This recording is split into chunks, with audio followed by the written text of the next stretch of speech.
Afternoon, guys. How you doing?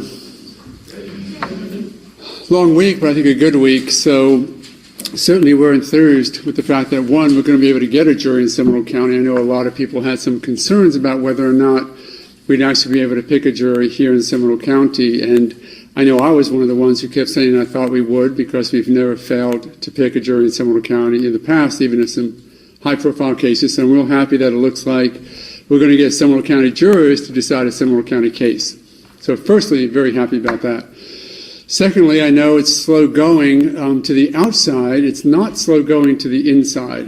Those of us who have done this before and know the process and how it needs to happen, I think it's working out pretty well. So sorry we're taking more time than I know you would like us to, because this isn't the fun part of a trial for media, but it is a very, very significant, important part for us. So it's going well. We're making good progress. I'm very happy. The jurors, I think, for the most part, are being very honest and straightforward. This process does not work if jurors don't tell us the truth, and it does work when they do tell us the truth. So I know that we've had some examples where that hasn't been quite what we were expecting from people. Luckily, we were able to identify that. But hopefully, the rest of the jurors will continue to tell us the truth, be open and honest with us, and won't allow any of those outside influences that we're so concerned about, in fact, how they're going to present themselves to us as jurors. Because, as I've said before, if this, whatever the verdict is going to be, if we're going to survive this as a criminal justice system, not only survive it, but even get more trust from people, not less, we need to make sure that the jury verdict is believable and it is trusted. And that can only happen if the juror is honest to us when we're picking them, and then honest in their verdict. So we're still at that first stage right now, but I'm comfortable we'll get a jury and that they're answering the questions well for us. So that's where we are. Sorry? When do you think we'll have a jury seated? It's hard to say, but I hope so that we might start into the what we call the panel jury selection by maybe Tuesday, the latest Wednesday. You know, just look at the progress right now, getting 30 or 40 picked to get started with, and we're on track for that timeline. Mark, is George encouraged by the process this week? Well, I think he's very encouraged because finally it's underway. You know, he's been waiting for 16 months for this process to start. He's certainly looking very forward to the resolution of it and to an acquittal. So he's enthused that we're going. On the other hand, now it is real, and now it is very stressful because the preparation is great, but now we're in it. So I think it's there's a little bit of both. How do you feel when jurors say that they don't believe that you are innocent until proven guilty? Well, it's a predisposition that some people have in reality. You know, when a child, you know, mom walks in and a child sitting there with a cookie in their hand, they just think something is wrong. In our system, I don't mind you walking into the courtroom saying, I'm thinking this as a juror. But as long as you'll say, whatever I think is going to stay outside the courtroom, and I'm going to decide on the facts in the courtroom, I'm going to apply the law and only the law the judge gives us, then I'm okay. People are human. They're going to bring in predispositions. The worst thing that can happen to us is that a juror has a predisposition and they don't tell us about it. If you think about it, you know, that may have happened with one of the jurors who didn't quite make it through the system, but tried to. A juror like that, what we call a stealth juror, is unbelievably dangerous, not only to the case, it's devastating to a case to have a juror who has an agenda, but it's really devastating to the system, because then all of a sudden we start losing faith in the system and decide our justice on the streets, and we need to be very careful about that. Is that the guy with the Facebook post that you're referring to?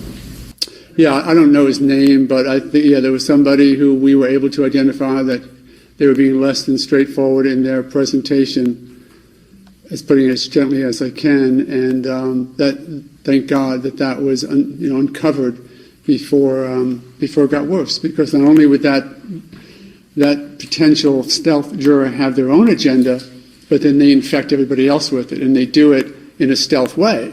So all of a sudden you have a jury who thinks they're listening to somebody who speaks the truth when they're only speaking their own truth.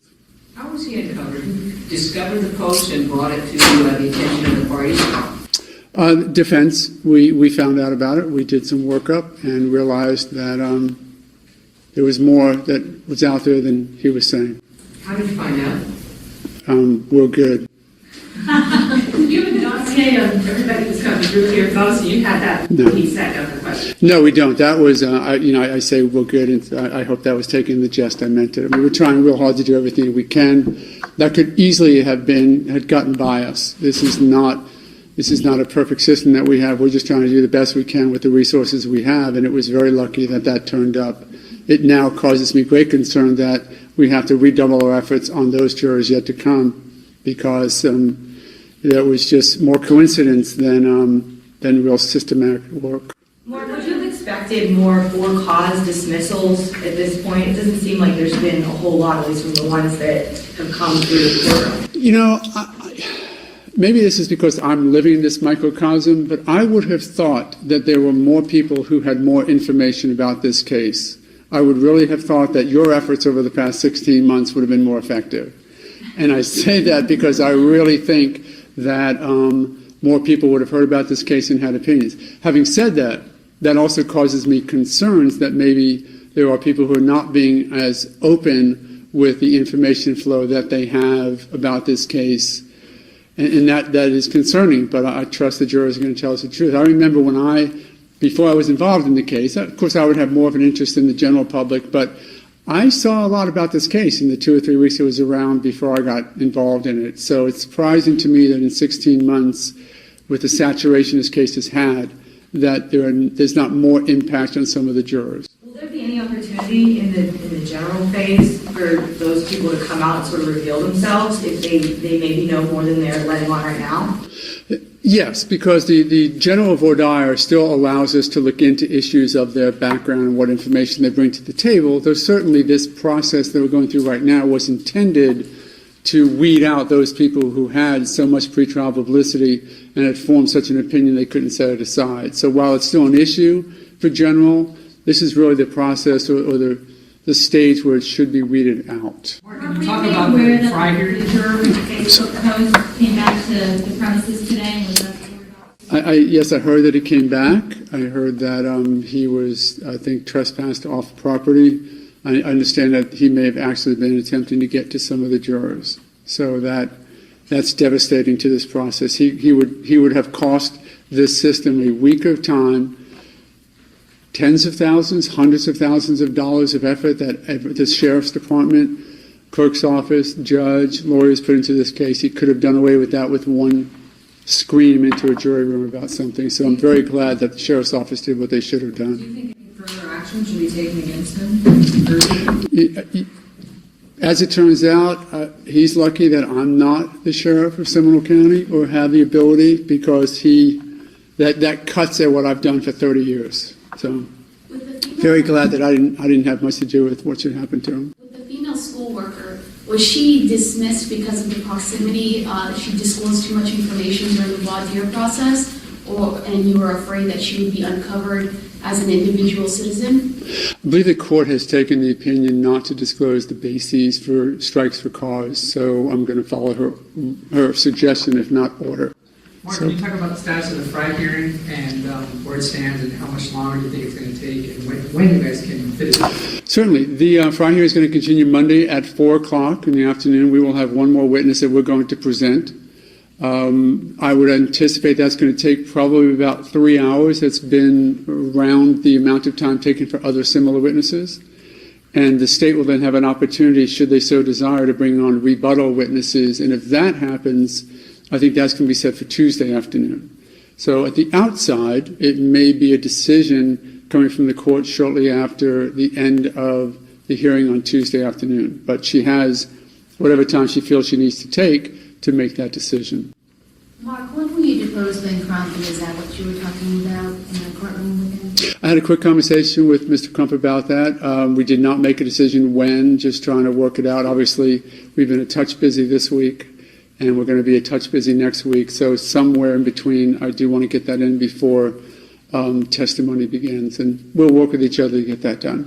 Are you planning at all to address the issue with the judge about keeping the juror's name secret after her hearing? Yes, matter of fact, we're going to address that as well on Monday afternoon. Mark, about the timetable, are you still looking? It's now it's now 2 to 4 weeks, right? Yes. The length of the trial that you're expecting. Is that pretty much how did that change from 4 to 6 weeks to 2 to 4? Well, I think part of it was that we included in the initial 4 to 6 week estimate jury selection. So we now have a week done. We probably will get a jury. It looks like maybe by middle or sometime next week. That would be great. So you can take that week and a half off. So now it puts us down to 2 to 4. The 2 to 4 is just an estimate as best we can with what the state is going to take to put on their case and what the defense will put on their case. There is, of course, the issue of the Fry hearing, because based upon the judge's ruling, that could easily change the timeline of the trial by about a week, maybe a touch more. So that's why we have a range. All right? Investigating all the woman, there was a woman who came in and professed almost no knowledge of the case other than a prayer at her church. Correct. And Don had then asked for the address of her church. It seemed that you were going to pursue that or try to verify some of that, just, trying to get more information. And then a couple days later, she came back and wanted to say she couldn't do it because of sequestration. Had you gone out there and started looking into what she said? No, we were actually in court. So we've been sort of staying busy with what we have been doing. It's a difficult process to look through everything that everyone might say or do. More importantly, we have to trust that a juror is going to come before us and tell us the truth. I was curious that any juror who knows so little about this case, who lives in our community, I just feel like if I walked into the Sanford Mall, the Seminole Town Mall, and just went up to 20 people and asked every one of them what they knew about this case, that I would get more on average than I got from some of the jurors. But we'll see. Again, this is my little microcosm, so maybe they know a lot less about it than I think they should. That's probably okay for them as well. All right. I appreciate you taking the time and coming down, and it's certainly nicer setting here than out in the hot sun or rain that's coming. But thanks very much for your attention. Enjoy the weekend, and we'll see you, I'm sure, bright and early Monday morning. Take care, guys.